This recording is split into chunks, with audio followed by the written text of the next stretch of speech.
من راهکاری که خدمت شما میخوام ارائه بدم انشالله مورد فایده قرار بگیره. روزانه 6 نفر 7 نفر مراجعه میکنن و مشکلشون برطرف شده.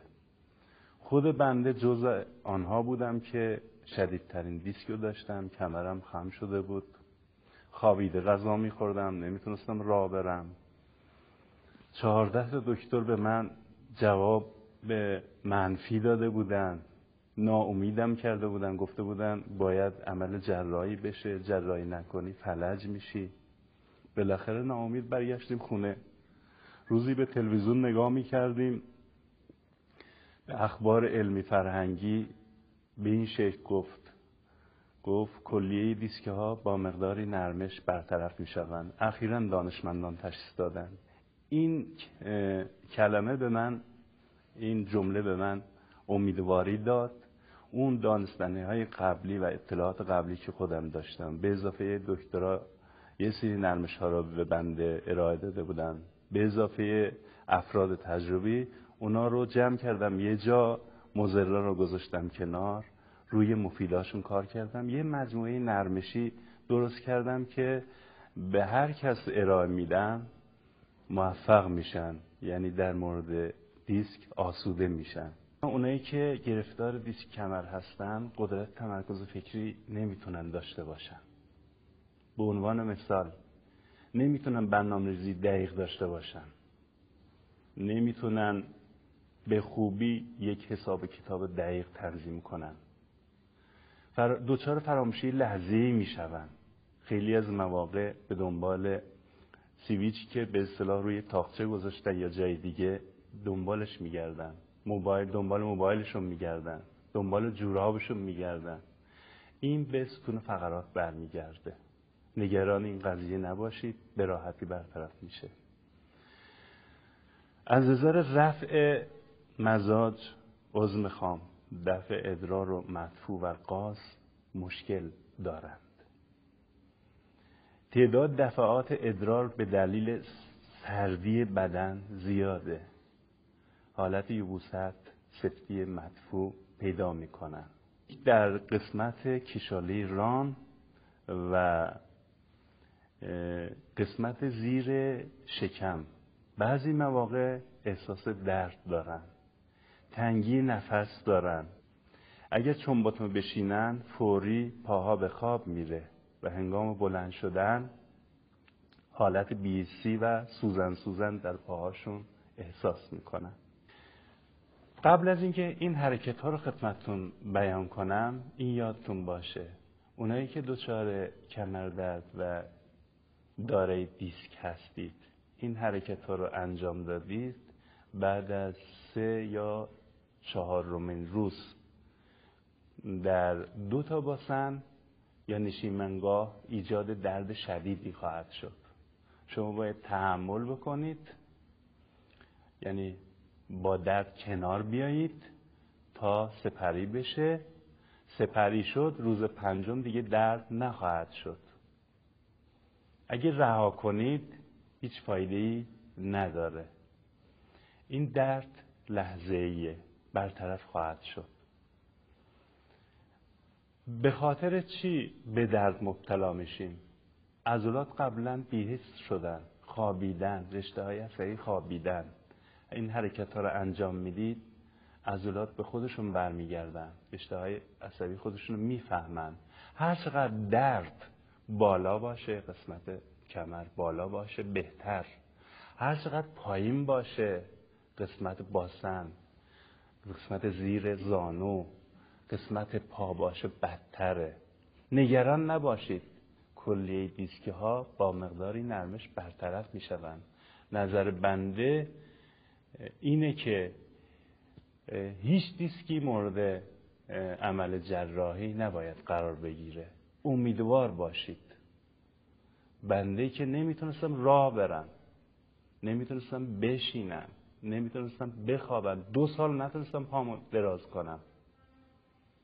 دکترها گفتن باید عمل جراحی بشی، عمل نکنی فلج میشی. پس کو؟ من که خوب شدم، من که رفتم کوه سبلان فتح کردم اومدم. پس کو اون حرفا؟ عزیزان امیدوار باشید، هیچ چیزی قابل عمل نیست. اینا رو انجام بدید حتما موفق خواهید شد. بر محمد و آل محمد صلوات. اولین حرکت پایین تنه، حرکت های اصلی. یکی از اون حرکت ها، اول پاها رو جفت میکنیم، زانو ها رو رها میکنیم به این شکل. بعد زانو ها رو میچسبونیم به هم دیگه. شماره 1 رها میکنیم، شماره 2 سرمون پایین، شماره 3 4 5 6 الی 20 تا حرکت اینو انجام میدیم. حالا هر اسمی که خودتون دلتون میخواد بگذارید. بازو بسته شدن زانو، هر کس دل خودش هرچی خواست نام میگذاره. شماره بعدی پاها از هم دور به شکل دنبلی به این شکل حرکت میدیم. منتها یکی از پاها را باید بشماریم. اینو 1 2 3 4 5 الی 20. این دومین حرکت. سومین حرکت پاها روی هم. این به دو شکله، یا میگه با فشار پایی که روی اون قرار گرفته اون یکی پا رو به این شکل فشار میدیم، این طرف میاریم وسط میشماریم، یا نوک این پا بخوره برگرده وسط، بخوره به زمین برگرده به وسط، یا پاشنه پا یا نوک پا بخوره به زمین برگرده سر جای خودش. اینی که به این شکل نفر کمر گرفته میپیچونه. این به دو شکله. به طرف راست هم باید حرکت داده بشه، عکس و برعکس هست. یکی از اون شکل‌ها رو انجام میدیم، یا اینو انجام میدیم یا اینو. یکی از اونا رو باید انجام داد. خب چهارمین حرکت به این شکله. با دو دست زانو رو میگیریم، میکشیم به شکم، رها میکنیم. رها کردیم همزمان دست میاد بالا قرار میگیره، همینجوری که جفت کردیم دست. پا هم به این شکل میره پایین. سنگینی پا زمین افتاد، پا را رند میکنیم به این شکل. اون موقع عضلات اطراف زانو و قسمت پایینی زردپی حالت کشیدگی ایجاد میشه. آینده زانو درد پیدا نمی کنید. من تند انجام میدم، نگاه کنید. 1 2 3 الی 20. اون یکی پا هم به این شکل حرکت داده میشه. 1 2 3 الی 20. داخل پرانتز یه چیزی بگم. اونایی که مشکل دیسک کمر دارن، یکی از پاها به شکم نزدیک نمیشه. بعد از تمرینات به تدریج دو تا پا میچسبن به قسمت شکم. نگران نباشید. شماره 5 انجام عمل دوچرخه یا رکاب. اول با یکیش انجام میدم، نگاه میکنید. با نوک پا سعی کنید یک دایره فرضی تو فضا بکشید. فقط اون موقع یک پا رو بشمارید موقع شمردن. 1 با دو پا انجام میدم. 1 2 3 4 تا 20. اینجا داخل پرانتز باز یه چیزی بگم. میشه قسمت جلو اینو انجام داد. اگه به این شکل اونایی که گرفتارن انجام بدن، به قسمت کمر فشار وارد میشه. شما باید پا رو بیارید بالا، کمر درست زمین قرار بگیره، یعنی سنگینی پا بیفته روی باسنا. اون موقع انجام بدید. بعد اونایی که گرفتارن نمیتونن 20 تا رو پشت سر هم انجام بدن. اول 5 تا انجام میدن، استراحت، 5 تای دیگه تا 20 تا، یا 10 تا انجام میدن، نفسگیری، استراحت، 10 تای دیگه الی 20. این 5 تا برای پایین تن است، به خاطر اینکه قاطی نکنیم. حالا مرحله بعدی میان تنه، حرکت میان تنه. اولین حرکت به این شکله، دستها را تو کشاله ران قرار میدیم تا زانو حرکت میدیم، به شرط اینکه کمر از زمین کنده نشود. سقف نگاه میکنیم به این شکل، نگاه کنید. 1 2 3 4 5 الی 20. اونایی که گرفتار دیسک کمر هستن باز نمیتونن پشت سر هم 20 حرکت انجام بدن. اول باید 5 تا یا 10 تا انجام بدن، بعد 10 تای دیگر. حرکت بعدی حرکت دادن متکا به چپ و راسته. به این شکل متکا رو میگیرید، از قسمت بالا اینجا قرار میدید، به حالت یک پاندول یا آونج حرکت میدید. به این شکل نگاه کنید. 1 2 3 4 الی 20. یا به این شکل به متکا نگاه کنید،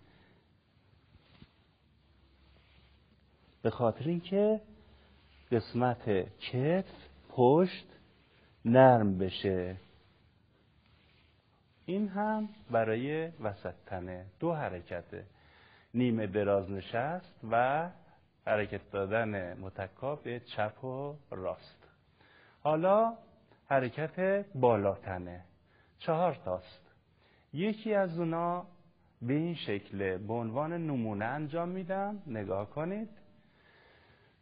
حساب کنید معلم به این شکل گچ دستش گرفته، یه دایره فضایی به این شکل میکشه که دایره از این قسمت دست تا اینجای دست شعاع دایره، این وسط مکان دایره، مرکز دایره. حالا حرکت میدید، یه دایره میکشید منتها تو فضا. با 2 دست باید دایره کشید، یعنی در یک لحظه 2 تا دایره میکشید. به این شکل نگاه کنید.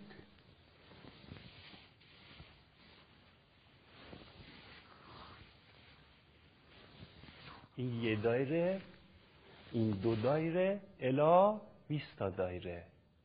بعد برعکس این هم 20 تا، 1 دایره، 2 دایره. این حرکات دایره فرضی به عضلات گردن، عضلات پشت کتف، عضلات زیر بغل، عضلات سینه تاثیر زیادی داره. اونایی که آرتروز گردن دارن، آرتروز گردن برطرف خواهد شد.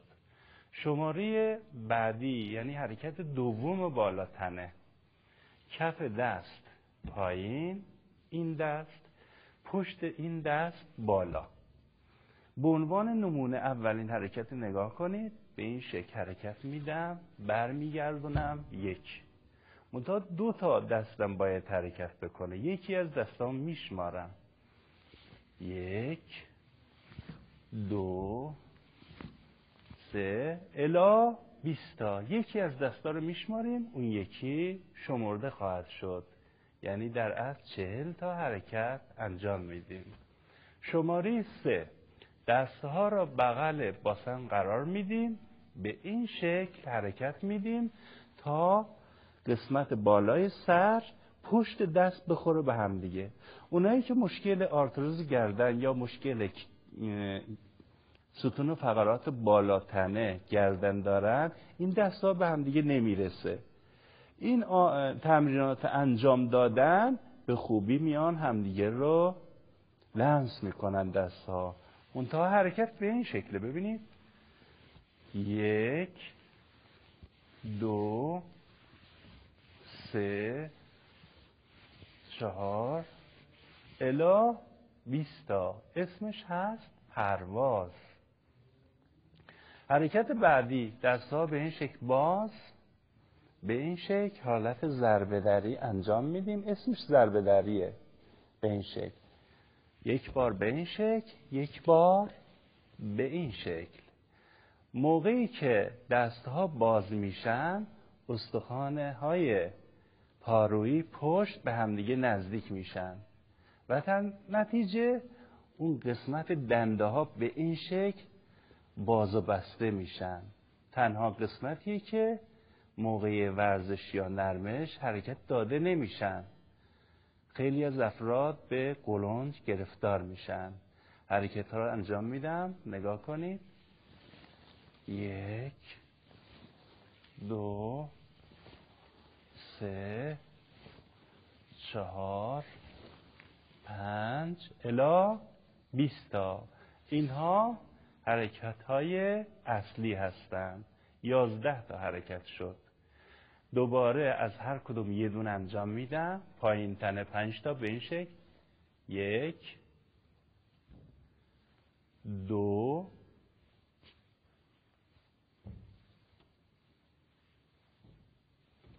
3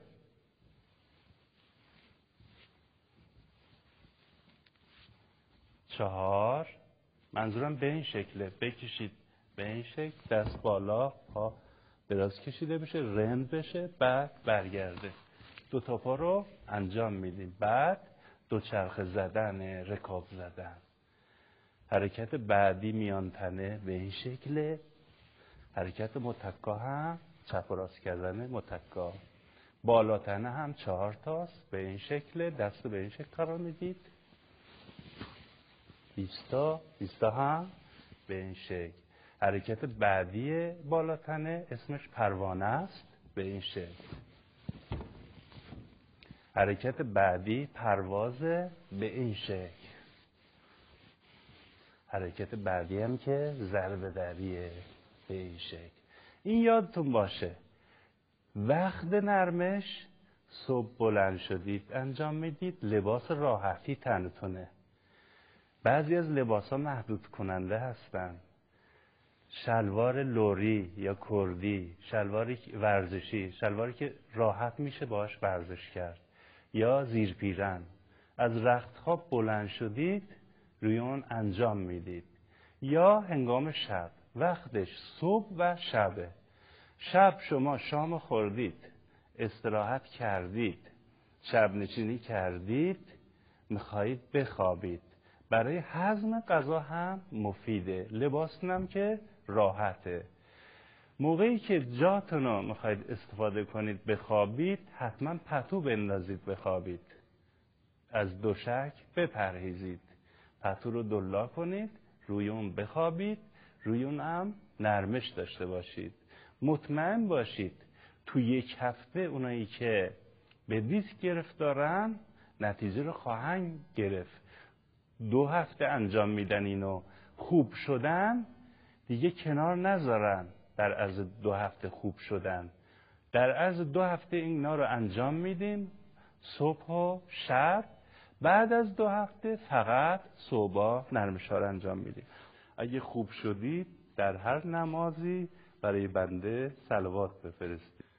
با آرزوی سلامتی کلی مؤمنین و مؤمناتی که مریض هستند، بنده از شما خداحافظی میکنم و السلام علیکم و رحمت الله و برکاته. الله